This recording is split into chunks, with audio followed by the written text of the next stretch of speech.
Good evening and welcome back. It's 11:11. I'm Teddy and it's Friday, August 21st, 2026. So come on into the Bear Cave and join me for Night Talk. I believe my moderators are out there. Let me just check. The sound is good. Fair use commentary for education, criticism, news reporting, and entertainment purposes only. Please be respectful and mindful of what you say. And you can follow me on all social media as Unwind with Teddy. All right, it's good. Sounds good. So, how's your day been? And what have I missed? Because I have been quite busy.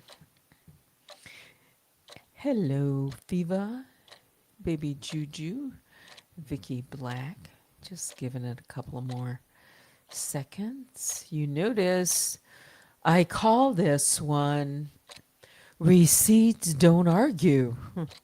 People do. Well, I kind of like that title for tonight. Hmm. Yeah, ready. All right. So, is my clock ticking? You hear it okay? I like my clock. So, everything you notice doesn't require an immediate reaction. Did you know that? Sometimes you don't confront the inconsistency, you simply document it. You preserve it, and then you wait.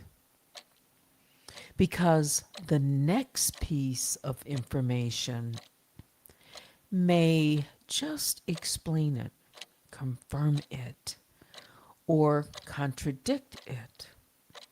Analysis isn't about reaching the conclusion first, it's about having enough evidence that the conclusion can stand when you finally reach it.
So, there's my clock in the background. I kind of like it. I've turned up the TikTok just about one notch tonight. hmm So I'm taking a little break and I have my Gatorade. hmm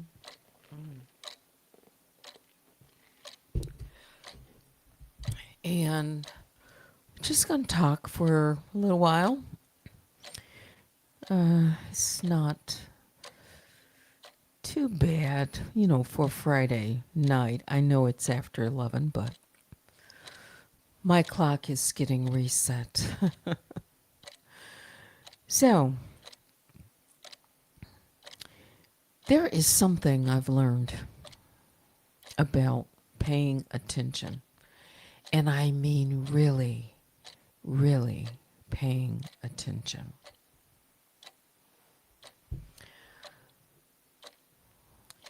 It does not require, as I said, an immediate reaction every time you notice something.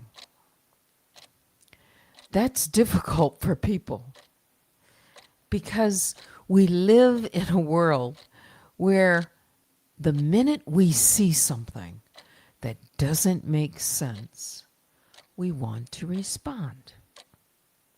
We want to confront it. We want to post it, or we want to go live. We want to say, see, I caught you. And sometimes that's the worst thing you can do.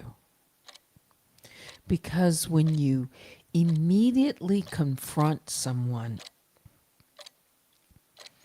with an inconsistency, you don't just reveal what you know. You reveal what you're looking at. You reveal what caught your attention, or you reveal what question you're asking. And sometimes you even tell the other person exactly what they need to explain away. So I've learned something. Sometimes you just need to notice. That's it. Notice. Document it. Preserve it. Put it somewhere safe. And keep moving. Because you don't necessarily know what that inconsistency means yet. Maybe there's a perfectly reasonable explanation for it. Maybe there's another piece of information you haven't seen.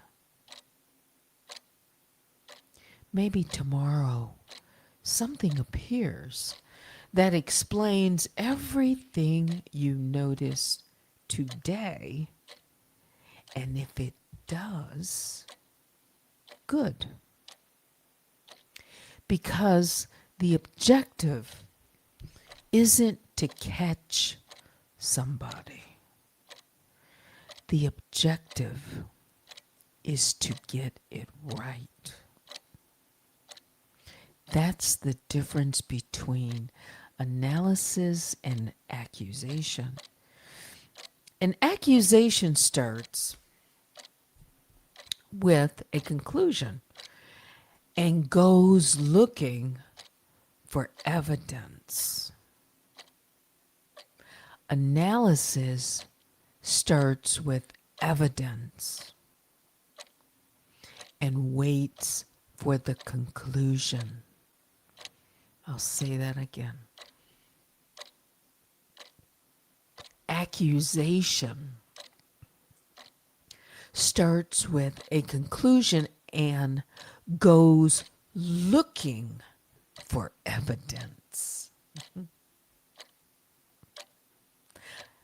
Analysis starts with evidence and waits for the conclusion. And waiting, that's the part people don't like. Because uncertainty is uncomfortable. People want the answer right now. Was she lying? Was he telling the truth? Who did it? Who started it? Who's guilty? who is innocent? Which side are you on? And sometimes my answer is, I don't know yet. People hate that answer. But I don't know yet is a perfectly legitimate conclusion when the evidence isn't finished talking. And that's what I want to talk about tonight. Because sometimes the most important thing you can do with a receipt is nothing, not yet. Imagine this. Someone or somebody tells you a story on Monday. You listen. You don't have a particular reason to disbelieve them. Then Wednesday comes and they tell the story again, except one little detail has changed. Not enough to prove anything, just enough that you notice. Now you've got a choice. You can immediately jump up. Wait a minute. That's not what you said Monday. And maybe you'll get an explanation. But you've also just shown your hand. Or you can write down what was said Monday, write down what was said Wednesday, and wait. Friday comes, another piece appears. Now, something said Monday makes more sense. Or maybe Wednesday makes more sense. Or maybe neither one makes sense anymore. Now you aren't working from a feeling. You're working from a sequence. Monday, Wednesday, Friday. That's a record. And here's where it gets interesting.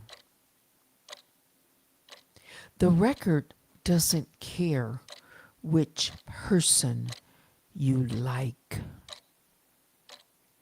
It doesn't care who has more subscribers. It doesn't care whose chat you're in. It doesn't care who's popular. It doesn't care who yelled louder. The record just sits there. Receipts don't argue. People do. And that brings me to something else. Everybody says they have receipts. YouTube might be the only place on earth where everybody apparently owns a cash register. Everybody has receipts. Screenshots. Emails. Text messages, recordings, court documents, police records, videos, clips. Okay. But here's my question.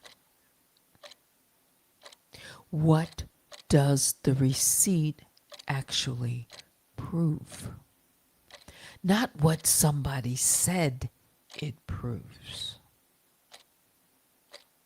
What does it prove? Because those are not necessarily the same thing. Someone can show you a completely authentic document and give you a completely unsupported interpretation of that document. That's important. A real receipt can still be attached to a false conclusion. Think about that. Someone shows you an email and says, "This proves she threatened me." Okay, let me read it. Where's the threat? Don't tell me what I'm supposed to see. Let me see what is actually there. Someone says, "This proves he lied." Maybe. Show me the first statement. Show me the second statement. Show me the dates. Show me the context.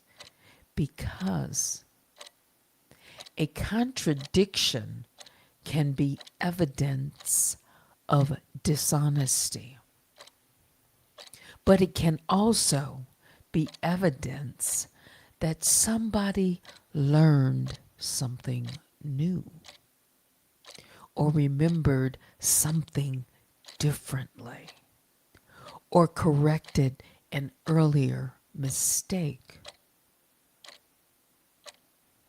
The inconsistency tells me, look closer. It doesn't necessarily tell me case closed. That's analysis.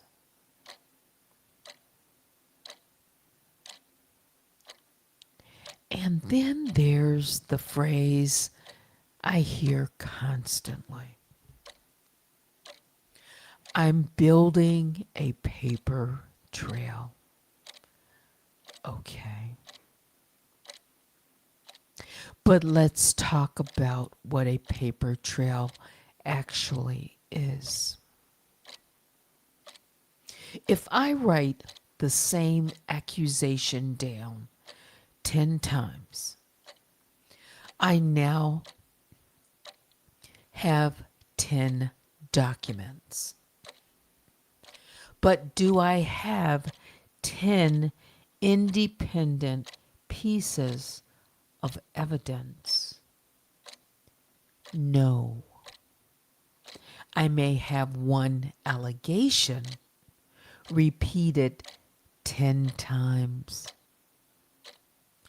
That's not corroboration. That's duplication. If 5 people repeat the same story, I want to know, where did each of those 5 people get the information? Because if person 2 heard it from person 1 and person 3 heard it from person 1 and person 4 watched person 1's video and person 5 read person 3's commentary or community post, You don't necessarily have 5 sources. You might have one source with 4 echoes. And echoes can get loud, really loud, long enough that eventually people forget where the original sound came from. That's how narratives are built. Something gets repeated, then repeated again.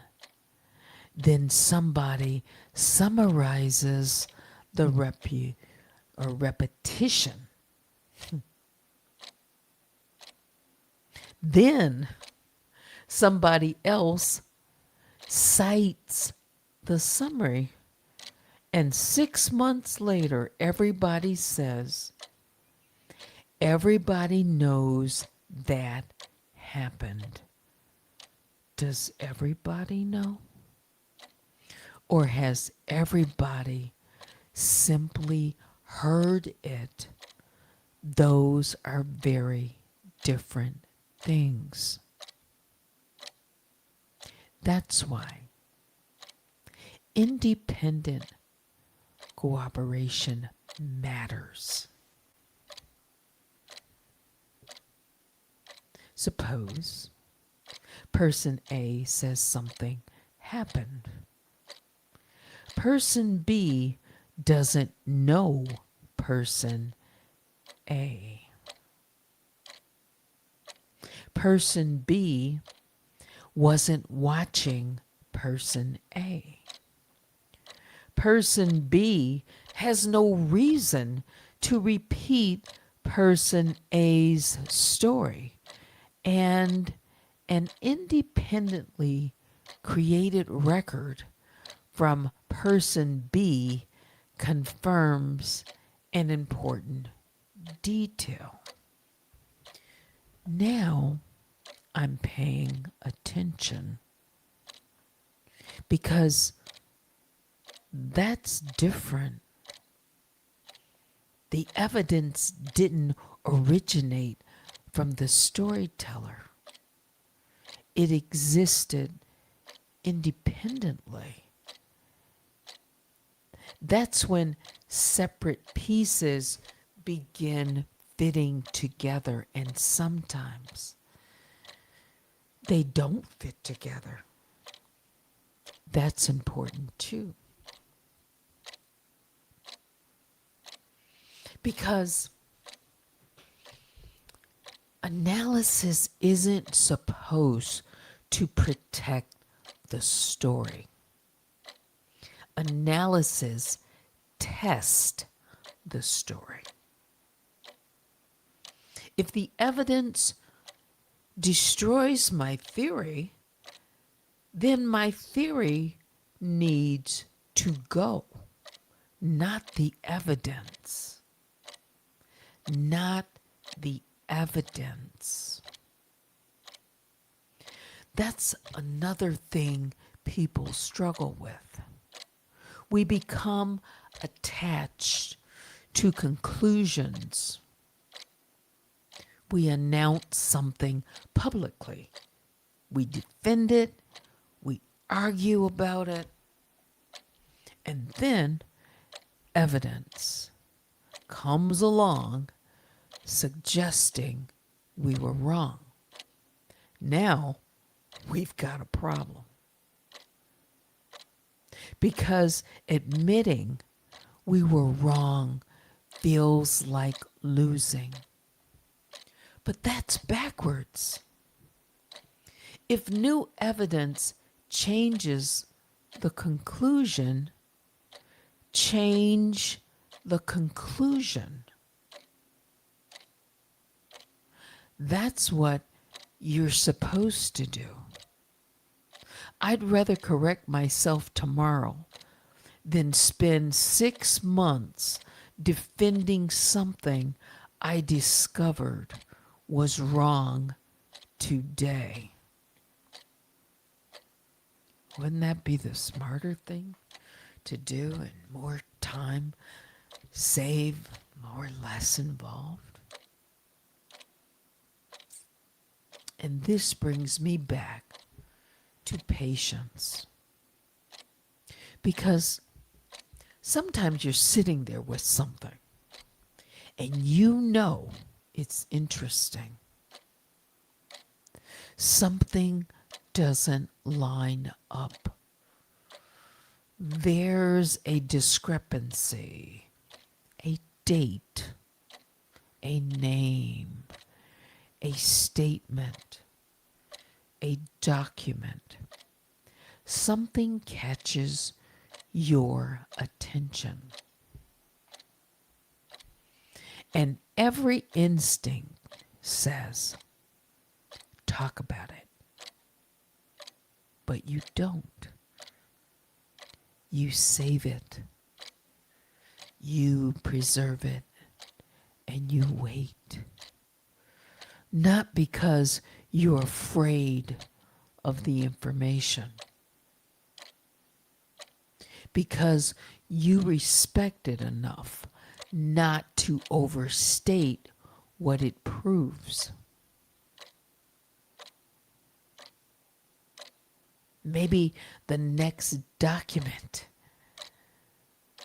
coming explains it.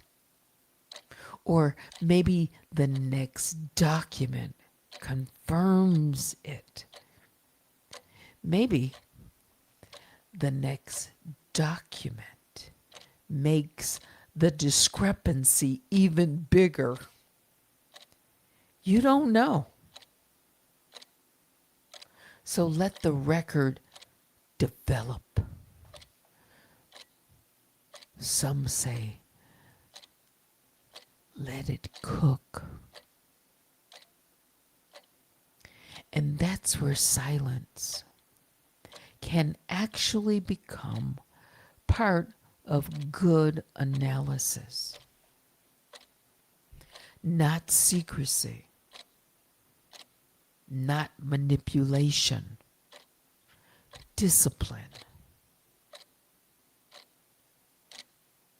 You don't have to announce every question the moment you have it.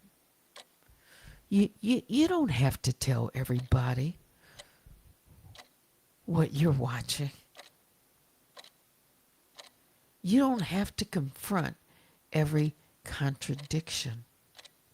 Sometimes you simply observe. And there's another benefit to that.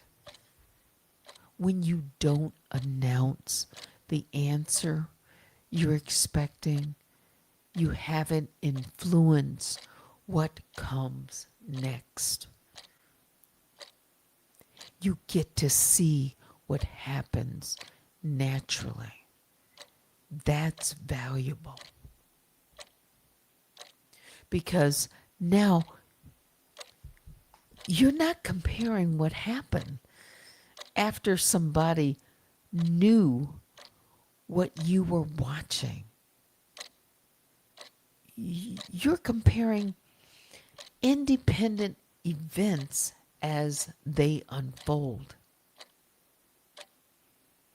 I think social media has trained all of us to do the opposite.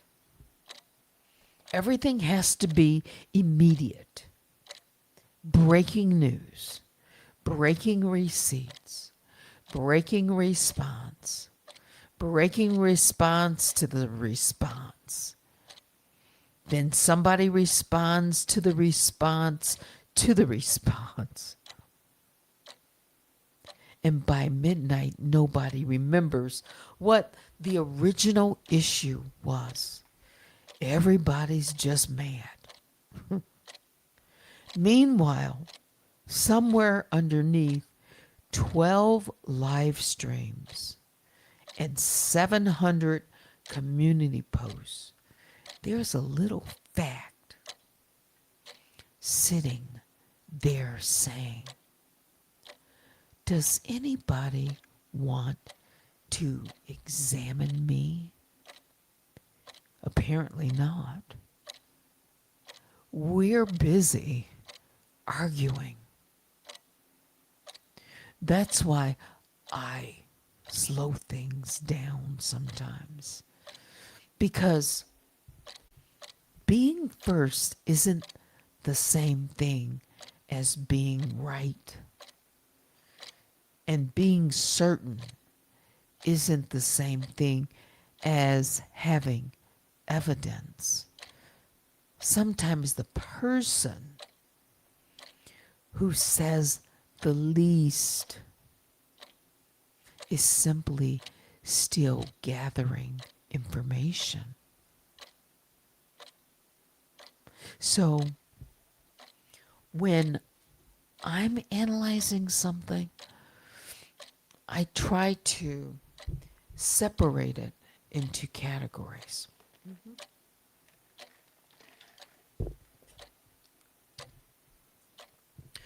What do I know?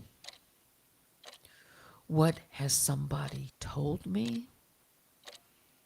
What can I independently verify?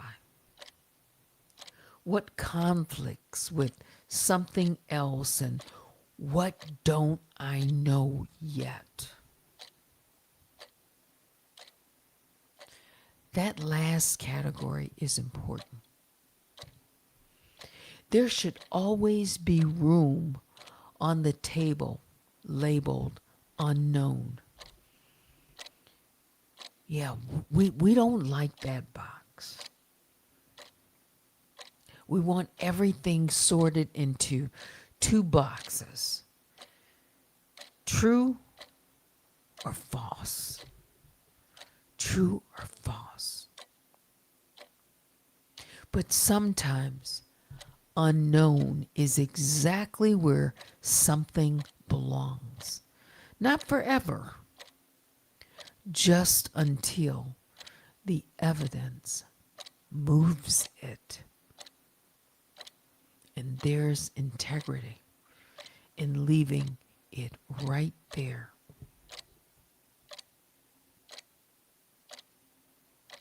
So here's where I land tonight. Everything you notice doesn't require an immediate reaction. No, sometimes you don't confront the inconsistency. Just document it. Preserve it. And then you wait. Because that next piece of information, as I said, may explain it, confirm it, or may contradict it. And if you're genuinely interested in the truth, you have to be willing to accept all three possibilities. Analysis isn't about reaching the conclusion first. It's about having enough evidence that the conclusion can stand when you finally reach it. That's the difference. I don't want the fastest conclusion. I want the conclusion that can survive the next receipt and the next one and the one after that, because people will argue. People will interpret. People will exaggerate. How often have we seen that on this platform? Especially exaggeration. People will repeat things until repetition starts masquerading as proof. But evidence doesn't need to yell and receipts don't argue. People do. So sometimes don't argue with them. I know that's hard. Don't interrupt them. Don't tell them what you've noticed. No, don't. Just pay attention. Let the next piece arrive. And when you finally got enough to reach the conclusion, you won't have to force the pieces together. They'll already be sitting there. And then we can analyze the mess.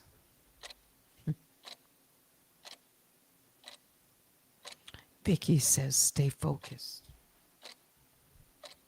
Yes. Juju. Yes, I was kind of glancing at the comments as I was talking. I want to so bad. Facts. Accountability. That's a very important word. Accountability. Others want accountability, but can they be held accountable? Wisdom. Yeah. Yeah, there's a lot of smugness on this platform too. It is. It's almost repulsive. Yeah.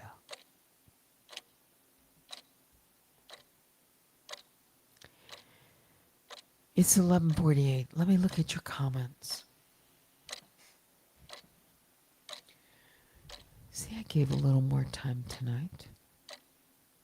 What have I missed?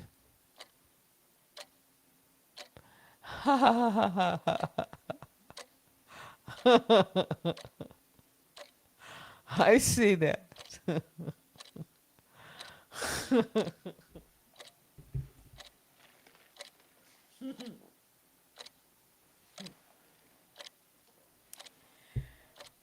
Yeah, triple M.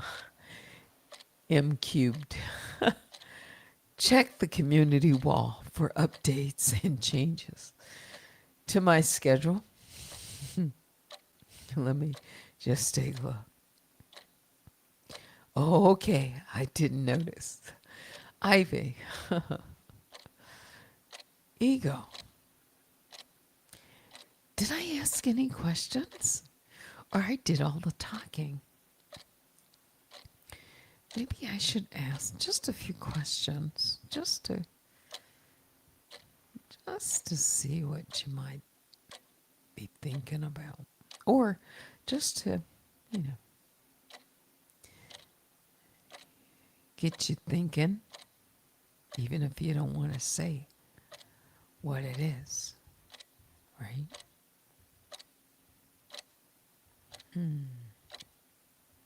How many of you can identify with anything that I said about waiting for the next piece to come in? Or announcing a conclusion.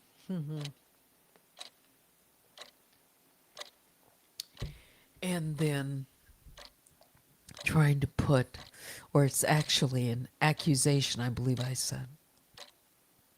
And then look for the evidence to fit the accusation. But evidence you have it, and then you test it.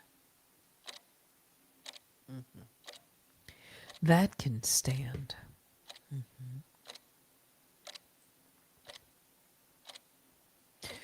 What remains disputed? You know, when you hear people making accusations or talking or just spewing about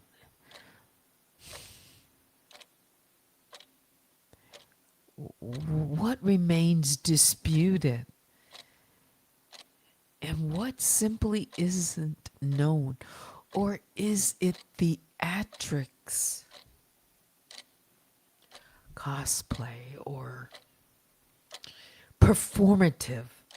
You know, that's a word that is has risen to the top.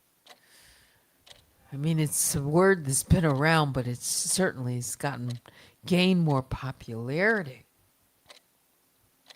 Performative. You know, sometimes when people are performative,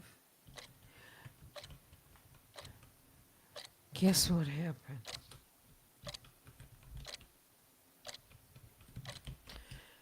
You get caught up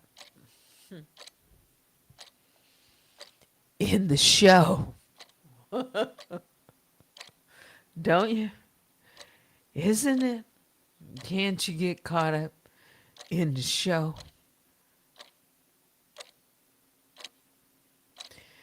Doing something for show. That's what performative is. To make people think well of you. Or when we used to talk about it, was just very short, just for show. Instead of, the fancy word performative, it's all the same. Just for show. Right. You know the saying, you can put lipstick on a, but it's still what it is. A fake.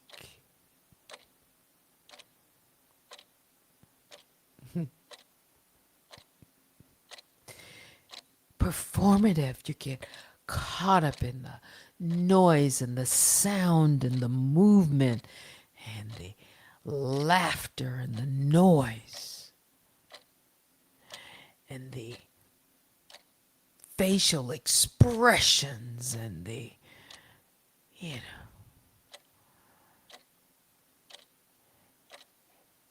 and you really, when you test it,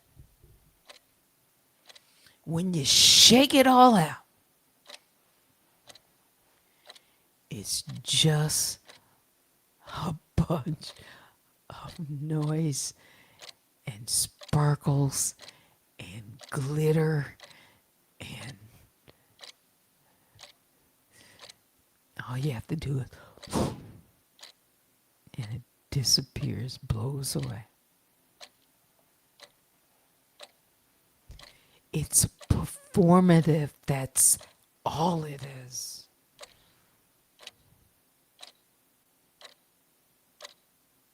Performance.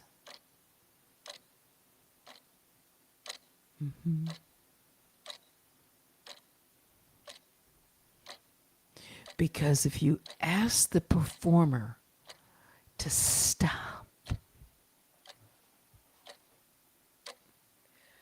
the performance, that just sends them into a little tizzy.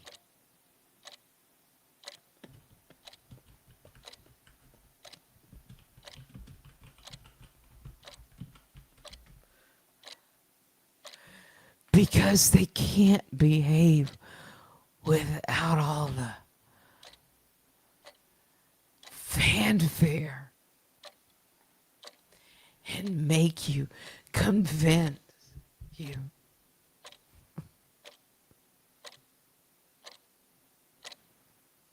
Ask them to settle down and stop shaking and rocking. Just sit still and talk and see what happens. stop the performance. Ivy, yes. Yes. You're right. Like walking into a casino. They know what to do. Have all the lights going and all the, ding, ding, ding, ding, ding, ding, ding. Like setup is ringing over here, ringing over there, and, all the squirming. And first thing you want to do is, you just getting close to the casino and you can hear the noise. And you can't wait to empty your pockets. Make it.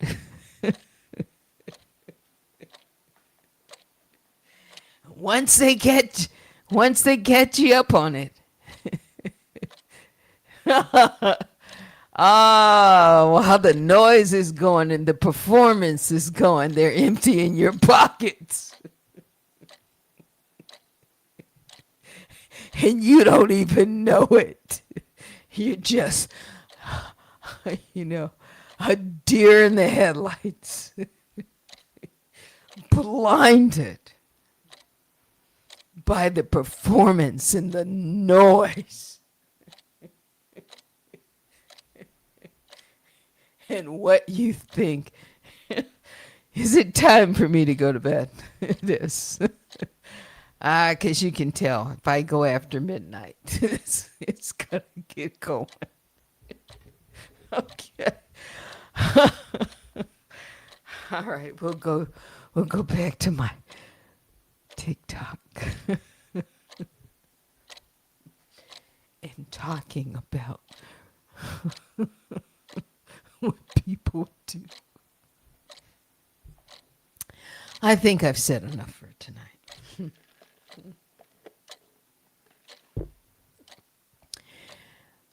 Let's wrap this up, can't we? I hope you guys enjoyed, just stopping by the Bear Cave on a Friday night. You still have a little time. Yeah, for those night owls. Whoo, whoo, whoo. Isn't that what they say? Whoo. Or do they say hoot, hoot?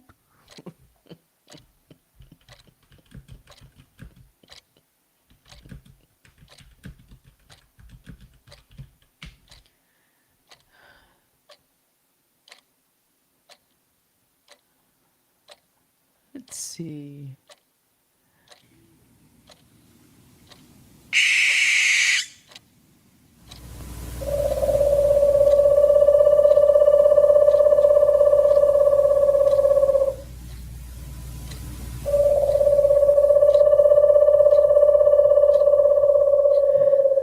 That's a distinctive sound of an owl.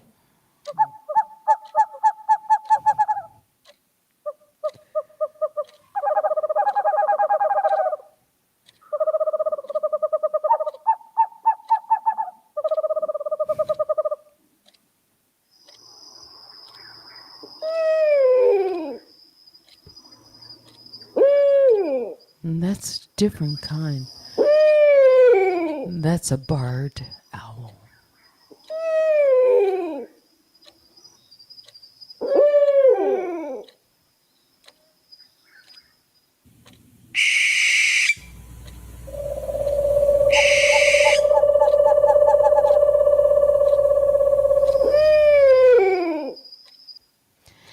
So the question is, which one is your favorite? It's midnight. Biggest bear hugs go out to all the grizzlies and the honey bears. Please hit the like on your way out and join me sometime tomorrow. Love 777 and Owl with a cricket. Yes. You didn't know? You didn't hear that? You want to hear that one again? That one? Distinct. These are calls. That's called the barn owl.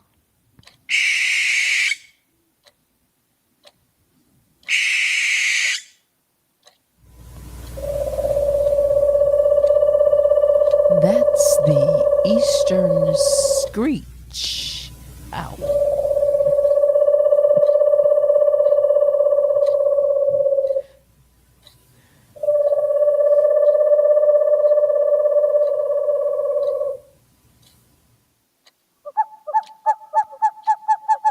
And that's your western screech.